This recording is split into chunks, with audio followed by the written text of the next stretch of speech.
Olá, gente, boa tarde. Na nossa aula de História hoje, iremos estudar sobre o imperialismo. E o nosso objetivo é analisar as principais características do imperialismo e suas potências capitalistas. Então, gente, a partir de 1870, as potências capitalistas, como Estados Unidos, Grã-Bretanha, França e Japão, entraram numa disputa por colônias ou áreas de influência, principalmente na África e na Ásia. Essa expansão capitalista, com um objetivo de dominação, é chamada de imperialismo ou neocolonialismo. Então, gente, agora vocês irão assistir um vídeo sobre o imperialismo. Ouçam com atenção. E aí, tudo bem? Sejam bem-vindos a mais um vídeo do Parabólica. Eu sou Pedro Renault, professor de História, e eu vou ensinar para vocês o que foi o imperialismo. Nada mais é do que uma dominação política, econômica, cultural e social das potências europeias, Estados Unidos e Japão, nos continentes africano, asiático e americano.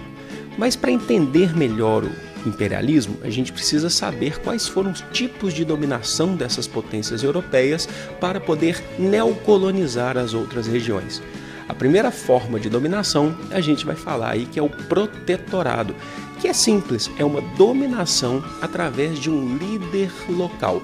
Então significa que o país colonizador, ele define ali um líder local na colônia que vai ser então subalterno ao país colonizador. Tem mais, gente. Uma outra forma de dominação é a forma de colônia.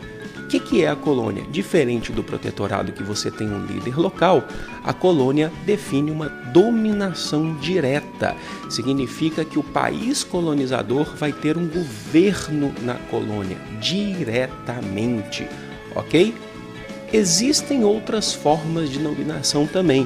Uma outra forma muito importante é o que a gente vai chamar por área de influência, que consiste em o país colonizador ter influência sobre uma outra área ali na colônia, não sobre a colônia toda. Como foi, por exemplo, o caso da Inglaterra e da China, que através do famoso Tratado ou Acordo de Nanquim, a Inglaterra ficou influenciando Hong Kong até mais ou menos 1997. E por último, mas não menos importante, nós temos a área de dominação ou a forma de dominação, que seria a econômica, que seria o país colonizador influenciar economicamente a colônia. Como foi o caso, por exemplo, do Brasil, que foi influenciado economicamente pela Inglaterra no século XIX e até o século XX também.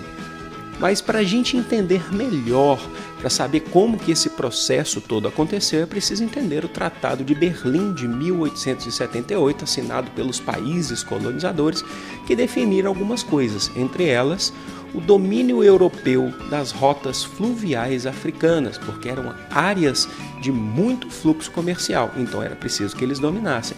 E também fez acordos com os chefes tribais, para poder fazer as suas áreas de dominação. Isso tudo resultou no que a gente vai chamar de partilha da África. A África acabou sendo dividida pelos países europeus. E fiquem ligados que esse processo vai resultar inclusive em conflitos da Primeira Guerra Mundial. E por último, mas não menos importante, nós temos as justificativas utilizadas pelos europeus para poder dominar. A base é o darwinismo social, porque assim como a evolução das espécies, as espécies evoluem, o darwinismo social acredita que as sociedades também evoluem. Só que como a Europa está bem na frente, todos os outros países ou regiões sempre estarão atrás da Europa. Então é uma forma de justificar porque que os europeus eles eram superiores. Detalhe, o darwinismo social não foi cria de Charles Darwin. E isso acabou resultando na eugenia. A ideia de que o europeu tem o fardo de levar todos os outros povos à civilização.